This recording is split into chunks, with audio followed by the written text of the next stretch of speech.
Welcome to Incident Response Plans.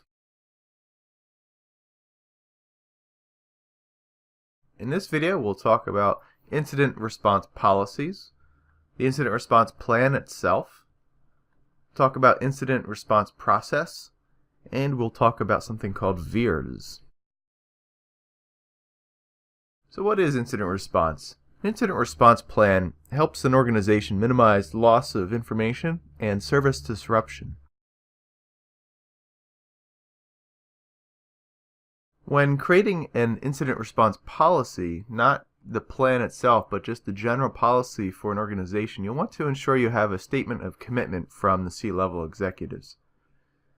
You also want to define the purpose of the policy. Maybe it's to provide a proper methodology of responding to an event for the shareholders or something like that.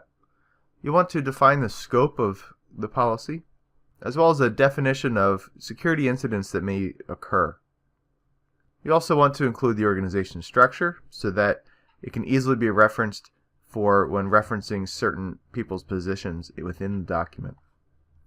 You also want to include a prioritization of incidents that will occur so that the organization is aware of what level prioritization a certain incident will receive and get a certain response.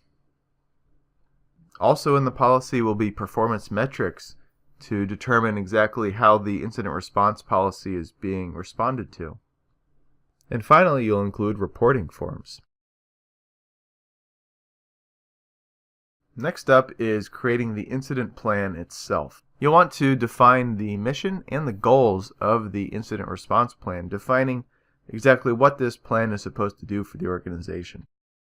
You also want to make sure you get management approval. Doesn't help very much if you have a plan and a policy and all these things, but management hasn't bought into it. You also want to define the organization's approach to utilizing this plan, including a communications plan for how everyone's supposed to be notified, whether it's internal or external clients, when an event occurs. Also included in the plan are incident response metrics, which goes along with the policy with reporting. You want to have some methodology of creating metrics regarding the time for a response and how fast something is resolved, etc. And finally, you'll want to include an incident response roadmap defining how the incident response plan will grow over time. Incident events will follow a specific process for their resolution, and it'll start out with the preparation, where we're going to be creating and training some sort of response team. It's probably some group of security engineers. We'll be implementing tools, creating systems, making sure that we have the proper monitoring in place, making sure maybe we have a SIM. We'll get all that in place from a technical perspective, as well as training our users so that we try to reduce the level of incidents that do occur. Once an incident does occur, hopefully it is properly detected. That's based on what we have as our baselines. We've talked about this in the past, about having baselines for your network so that you have an idea as to what normal is. If you don't know what normal is, how do you know that you have an incident event unless it shows up as a specific flagged event in your IPS or something like that? Once you have all this data coming in and you are trying to detect the event, you'll want to implement some sort of event correlation like I mentioned with the SIM, where you can take these various events from the different products and correlate that together into one event, and we can define that as one executed incident occurrence.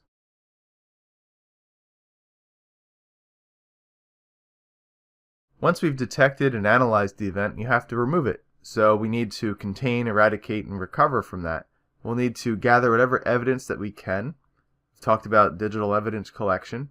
You'll want to try and identify the attacker. Most likely it'll be coming from specific IP addresses, and you can kind of go off of that. Maybe something in the payload has some information as to what it is. If you remember the low orbit ion cannon we looked at, you can put in a payload message. Maybe someone is messing with you and you can take a look at what they say.